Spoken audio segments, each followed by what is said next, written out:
Adjustment की बात करें तो जरा देखें इधर बोर्ड पे एक वर्ड लिखा है एडजस्टमेंट। क्लियर है?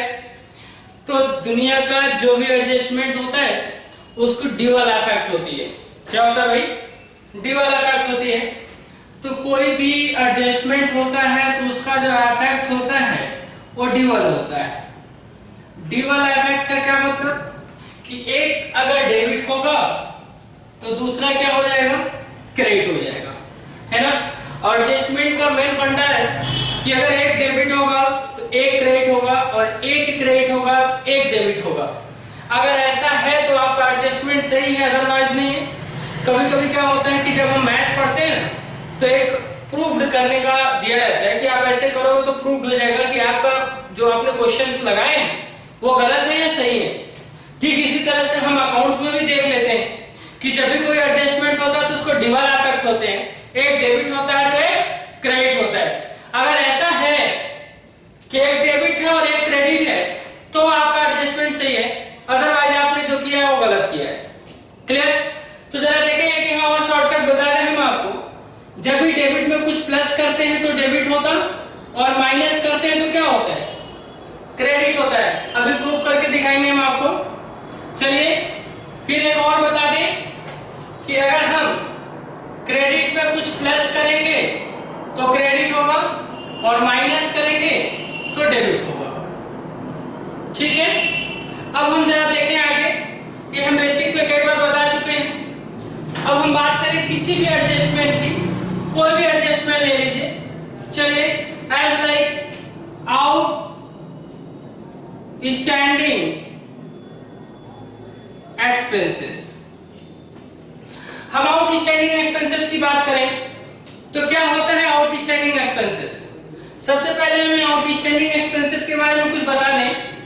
Outstanding work is done but not paymented. Work done हो गया है, काम कर लिया है बंदे ने, बट मैंने उसे पेमेंट नहीं किया है। काम करा लिया है बट पैसे नहीं दिए हैं, है ना? पैसे ड्यू हो गए मेरे ऊपर। काम करा लिया है, पैसे मेरे ऊपर ड्यू है, मुझे दे देना चाहिए बट अभी दिया नहीं है। ठीक है? दिया नहीं है तो ये लायबिलिटीज आ गई। बट ये कैसी लायबिलिटीज है? करेंट लायबिलिटीज है जी, ये लायबिलिटीज है और ये करंट लायबिलिटीज है। अगर नेचर ऑफ अकाउंट की बात करें तो कौन सा अकाउंट है भाई? ये पर्सनल अकाउंट है। क्लियर? तो लायबिलिटीज है, करंट लायबिलिटीज है और पर्सनल अकाउंट है। इसका जो हम ट्रीटमेंट करते वो अकॉर्डिंग टू कौन सा कॉन्सेप्ट है भाई? Matching concept. Matching concepts. तो मैचिंग कॉन्सेप्ट्स के थ्रू कौन सा कॉन्सेप्ट कहता है? Matching concepts. जो जिस ईयर का एक्सपेंसेस है हम उसे उसी ईयर में दिखाएं। आउटस्टैंडिंग, मैंने वर्क इस साल डन कराई है ना, तो मुझे पैसे इस साल देने थे लेकिन मैंने इस साल दिया नहीं है, तो इस साल के एक्सपेंसेस में उसे हम क्या कर देंगे? ऐड कर देंगे। क्लियर है? जरा देखिएगा। तो ये आपका आउटस्टैंडिंग है। अब हम बात करें आउटस्टैंडिंग की तो ड्यूअल इफेक्ट कहां पड़ता है? तो सबसे पहले लिखा आउटस्टैंडिंग एक्सपेंसेस। इस अब एक्सपेंसेस को एक अच्छे से समझाने के लिए हम यहां वर्ड यूज कर लें सैलरी, आउटस्टैंडिंग सैलरी। क्लियर है? अब आप एक काम करें, इन चीजों को कॉपी करें, आगे हम बताएं आउटस्टैंडिंग सैलरी के बारे में। चलिए फिर ध्यान दीजिए। आउटस्टैंडिंग सैलरी बोर्ड पे लिखा है। अब इस आउटस्टैंडिंग सैलरी के लिए सबसे पहले एडजस्टमेंट का हम आपको तरीका बता रहे हैं। ये सिर्फ सैलरी है, ये कहां होता है? तो सर सैलरी तो पीएल के डेबिट में होती है। यस, सैलरी जो है वो पीएल के डेबिट में होता है।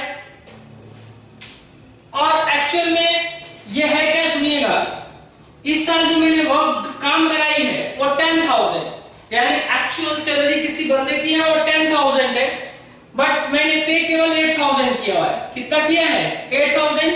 तो मुझे किस पोजीशन पे पहुंचना है? 8 से 10 पे पहुंचना है। तो 10 पे पहुंचने के लिए मुझे 2000 क्या करना पड़ेगा, ऐड करना पड़ेगा। सर कुछ समझे नहीं, कोई दिक्कत नहीं, मैं बता रहा हूं। एक्चुअल में जो आपने काम कराया है, एक्चुअल में जो काम हुआ है वो रुपए 10,000 की, कितने रुपए की भाई, 10,000 की। बट अभी आपने पेड कितना किया है, 8,000। तो मैचिंग कॉन्सेप्ट के हिसाब से आपको 8 आपने दिया है, लेकिन बुक्स ऑफ अकाउंट में शो कितना करना है, 10,000। जो जिस ईयर का एक्सपेंसेस है उसे उसी ईयर दिखाते हैं। तो अब आपको 2000 प्लस करना पड़ेगा और लिखना पड़ेगा कि जी मैंने काम तो 10 की कराई है, बट पैसे अभी 8,000 पेमेंट किए हैं, 2000 ड्यू है, पे करना बाकी है, तो आप इसको ऐड कर देंगे। क्लियर?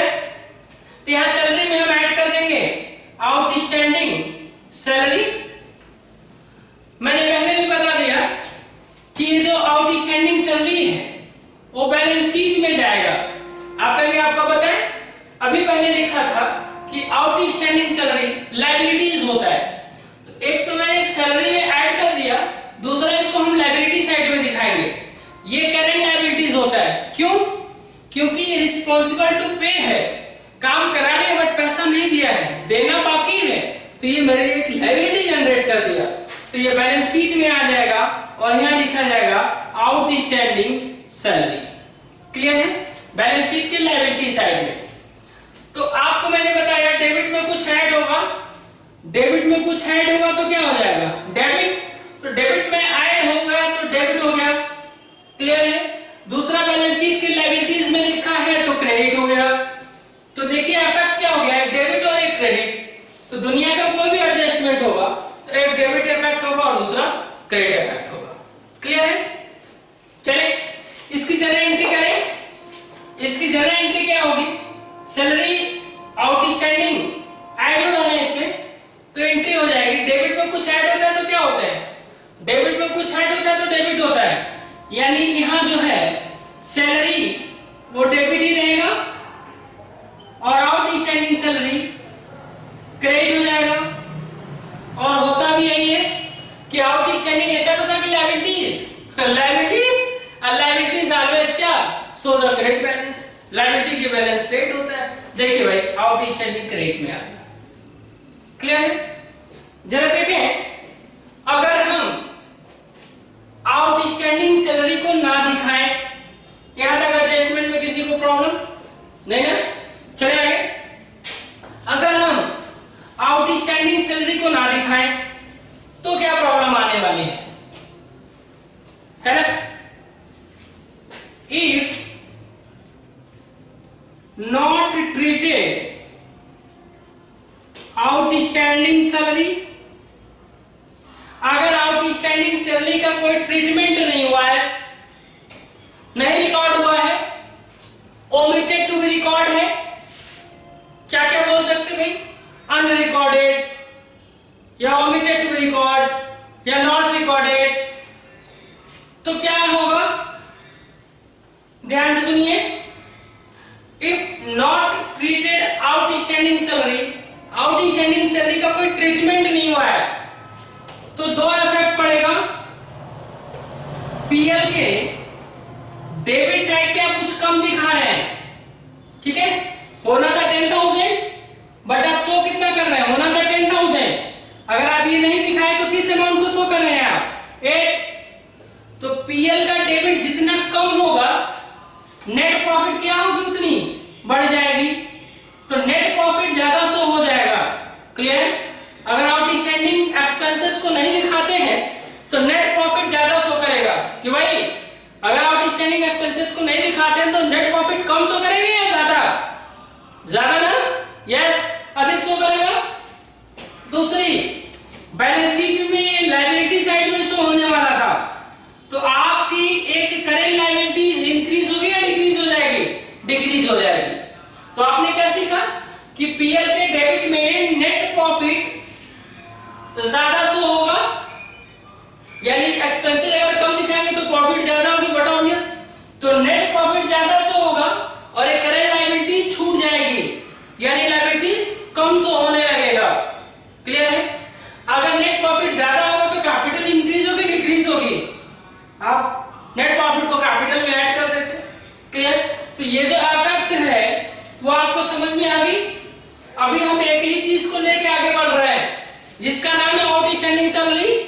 जरा देखें भी और भी आउटस्टैंडिंग सैलरी के लिए और